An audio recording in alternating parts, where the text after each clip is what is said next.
Saki Olingi Otala émission Yakambangu info plus aïe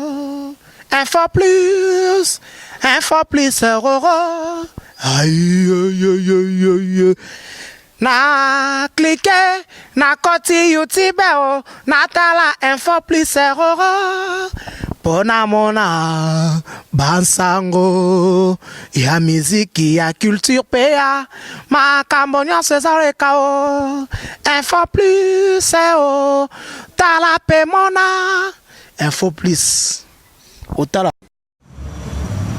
Obaye bisana parti a retiré signature. Nous avons démontré au monde que les phénomènes pyramides renversées est approprié à l'IDPS. L'IDPS est vivant, passe. C'est-à-dire, ce jour-là, le peuple a décidé de prôner ce que notre Père nous avait dit, c'est-à-dire la pyramide renversée, base. Aujourd'hui, c'est la fête, mais ça ne doit pas être un slogan. Ça ne doit pas être un slogan. Il y a des complots monstres contre la fille aînée de l'opposition que je représente aujourd'hui. À un moment où Moutaobo est à sa moutounaï, ngande IDPS au babengi, au monde à Bapolo, ABT c'est le courant du CBDiste, ngana fatiste, Fati Aza Tshisekedi. Nous avons jugé bon de faire un point de presse. Il y a eu des complots contre le président à Genève. Mais nous nous sommes réveillés un certain matin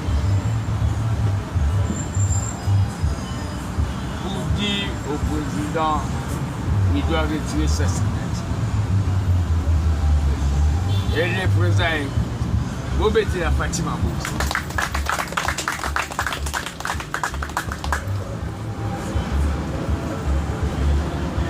Le secrétaire général Augustin Kabouya, en collaboration avec le président de l'intérim, ils ont organisé une manifestation pour, après ce point de presse, mais j'ai des choses à dire. Bomba, bomba, bomba! La base de l'IDPS. Nous avons eu des tortures. Nous avons eu des traumatismes. Fouiner, il ne peut pas fouiner dans le passé, c'est sa déclaration. Je continue à dire ceci.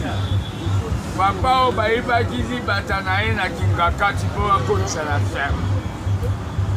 Alors que Zoli Batanaï Debo Balou a fouiné. Le message d'aujourd'hui s'adresse à Chadag.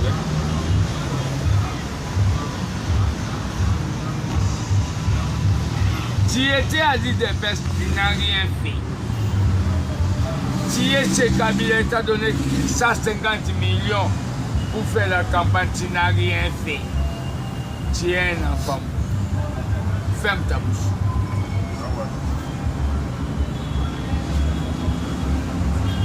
Babérin rouge, babérin jaune, babérin chocolat. On a un débat, on a un sang, on a un débat. On mutanga. Nana tenté, on s'en a nouvelle. Les trains des gens marchent.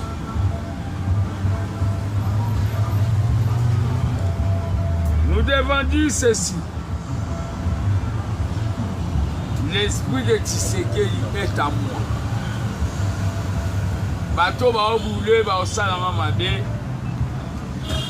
J'étais ce matin dans mon soleil à Tshisekedi. Mais malheureusement, le caméraman n'a pas suivi Amélia qui est.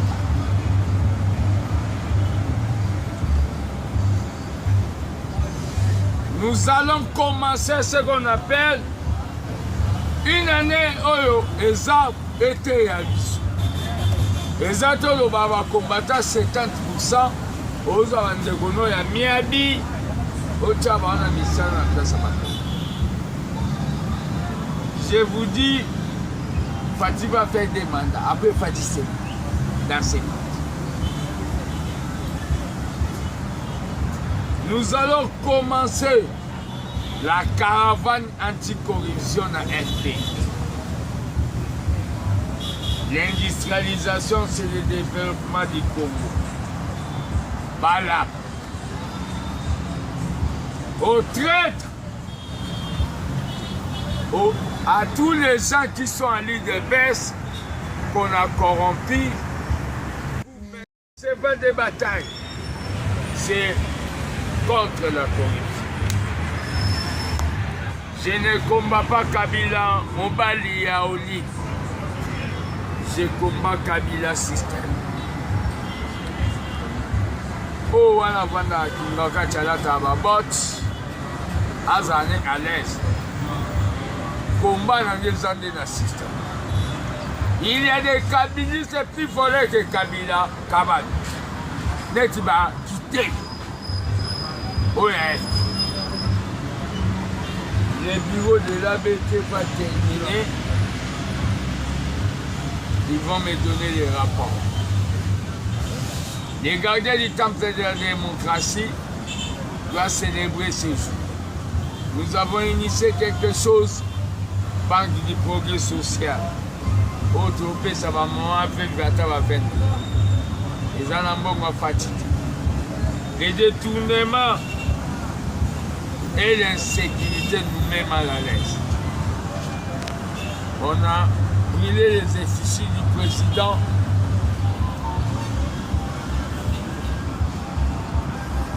C'est Kabila qui a. Les lois sont à la binobo sala, boyo kasoba au changement. Les gens qui ont mariage à Nessimati, Babetanga. Babetanga devant eux.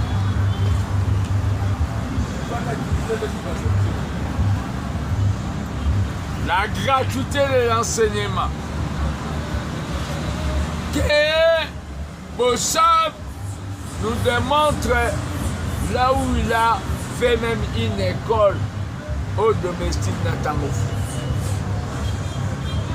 Et je déclare à partir d'aujourd'hui et je le officialise. À l'île des Besses, il y a un courant radical qu'on appelle l'armée des bâtisses.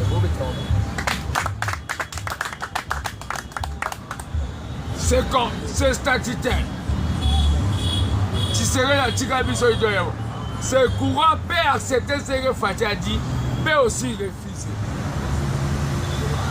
L'armée des bâtisseurs Tshisekedi. On a malchance, on a des gens.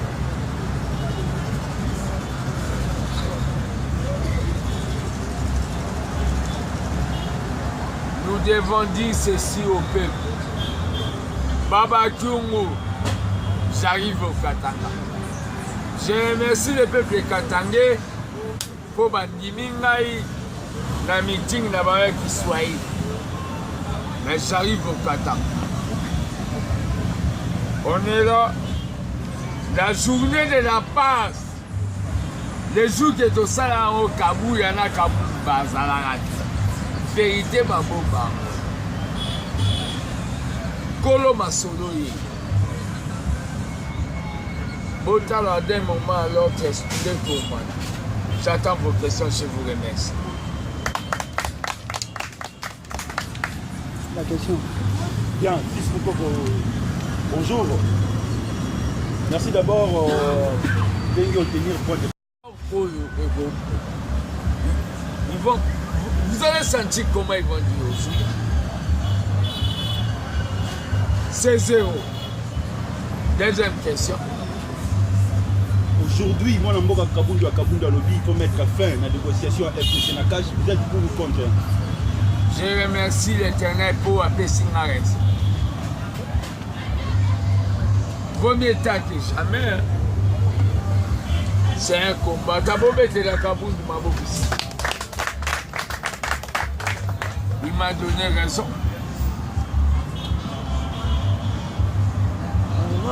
Déjà, la tractation comme au Salama par rapport à rentrée politique, il y a mon Namboka Joseph Kabila Kabangé. Oyo, professeur à l'université, Bazako entouré, Balodi en 2023, il peut encore être candidat. Est-ce qu'ils ont banni sa fille Mukoko, n'a banni de quoi il dépêche? Des intimidations. Je peux répondre ça même par lire. Hein. Kabila, article 108. Sénateur a vie, tu es condamné. Vous croyez Kabila peut revenir à ce pays pour remettre encore au ministère de la paix? Le peuple a eu leur contrôle.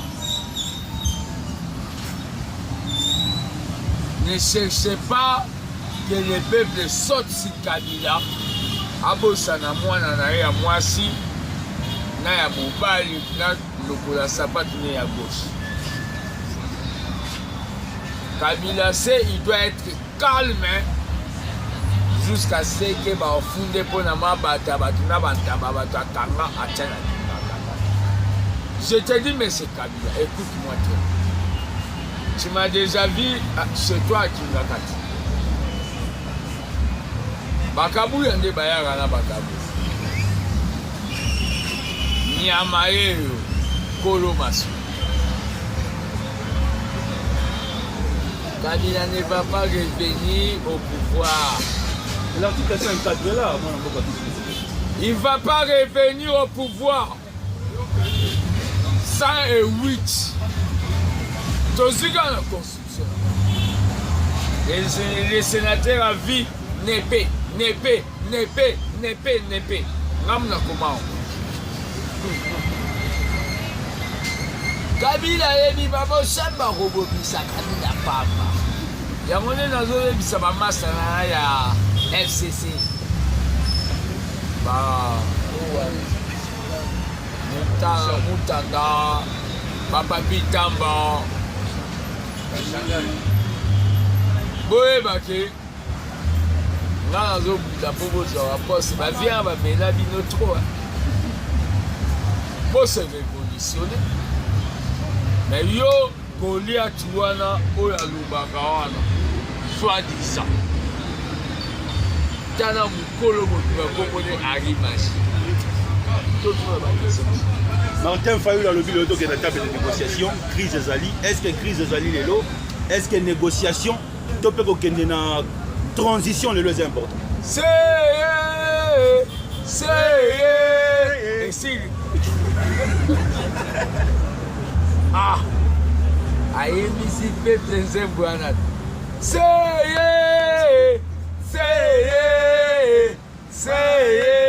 yo kandi yo président négociation bazongisa biso négociation pour ba congolais so bolibo sa négociation nga botanga premier ministre négociation ne salama te so nga za premier ministre ya bo c'est ça matin. Est-ce que la crise est là? Il n'y a pas de crise. Donc, comme on a réfléchi à chef de l'État, c'est Kabila. Nous sommes non violents. Nous sommes des non violents. Bisoto Tumbite Kabila Tumbi Fija Fati. Pour Atumina Fiji na Moko pour Atumbi. Ça veut dire crise Azali mon amboka. Crise Azali. Kabila on a sa manigance ici. Tous les gars. Soba question. Ah, Tachana, oui. Ma question. Après plusieurs voyages, chef de l'État dans le pays étranger, mais tout le monde a toujours changement de changement, oui, à la fois. Développement. Alors, il faut voyager pour aboutir à quelque chose Yo lingi ba bongiso. Non, deux ans, on a besoin d'investisseurs. Bazo ya te.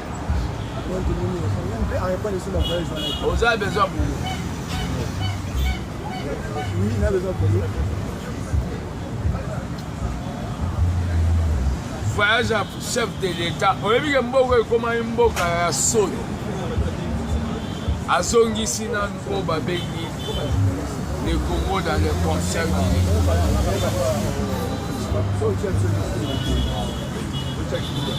Oya bomisanga makambo na oluka. Azongisi o babengaki le Congo dans le concert de l'État. C'est normal. Gratuité enseignement, au monde en mode. Azokende Lukambo. Gratuité, oui.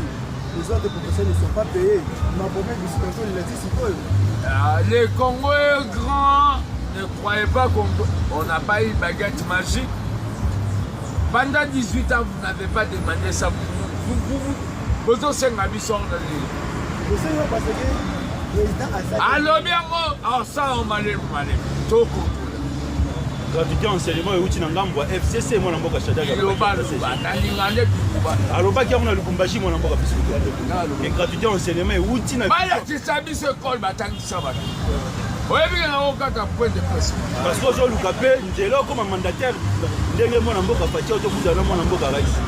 Voilà, c'est la force. Festo na outil na la tike. Est-ce que vous avez parmi les mandataires? Na osat. Maloba nanga etikala kanga. Gratuité enseignement bana kisabi école bango basa 1000 écoles au monde. Yo mo na tanga wapi. Na epé bango. Au monde de école. Nous sommes tous na mayasi. Muteba au moins ba bilo siboyo. Boyo kakandi na olubana. Fati beton. Oya ko boya. Comment vous avez fait ça pour moi qui...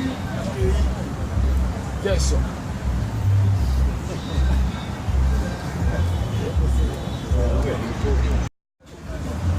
Na Kenya, ma président Kalabakuta na Baotam. Lui, c'est mon secrétaire. Si Kabila va voir Fati, peut-être Bilo Olibala Magazin Bientagolé pas pour ma maison.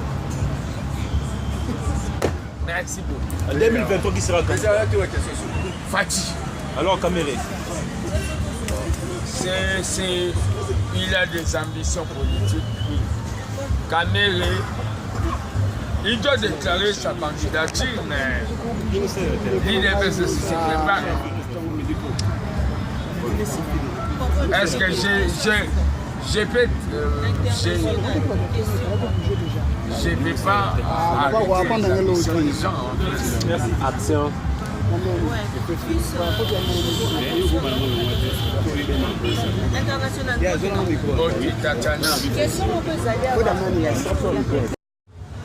Le long de notre podium, ils auront un message.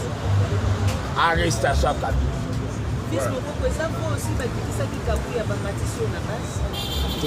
Kabouya secrétaire général, les Arabes combattants, non, Kabouya c'est mon secrétaire général.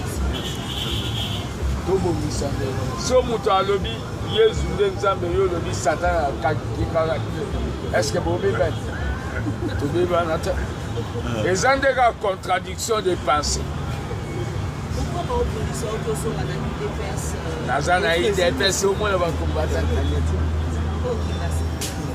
Oh, et vous qui va ça, tu sais que vous évitez pas un bon balade après.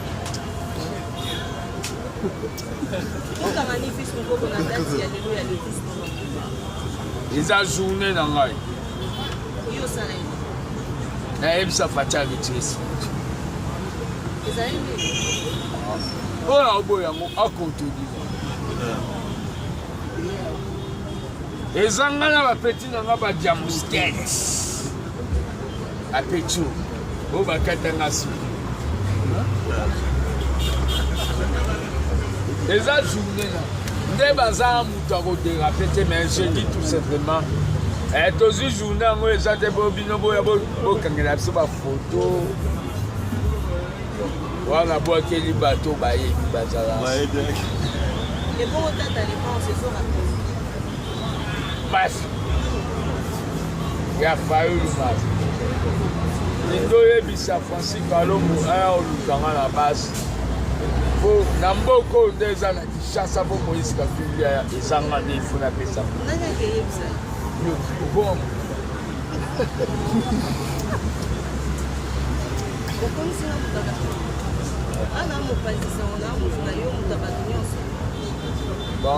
soki olingi otala émission ya Kambangu info plus